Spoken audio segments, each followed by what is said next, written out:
Aristote. Les politiques. Chapitre 8. Administration familiale et art d'acquérir. Mais c'est la propriété dans son entier et l'art d'acquérir qu'il nous faut étudier globalement selon notre méthode ordinaire, puisque l'esclave aussi est une partie de la propriété.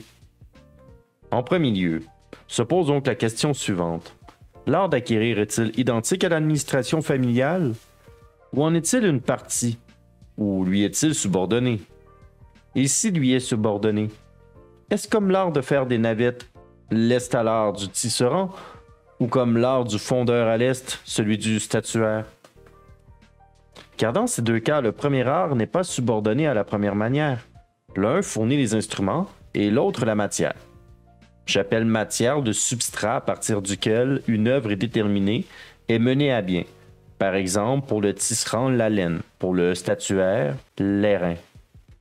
Or, que l'administration familiale ne soit pas le même art que l'art d'acquérir, c'est évident.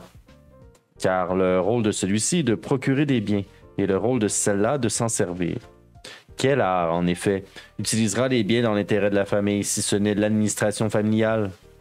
Mais l'art d'acquérir est-il une partie de l'administration familiale ou sont-ils spécifiquement différents? Voilà ce dont il faut débattre.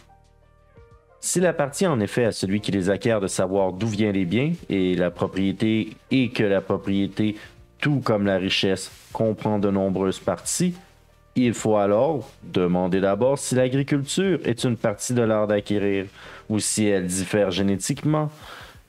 Et d'une manière générale, se poser la même question à propos de l'administration et de l'acquisition de la nourriture.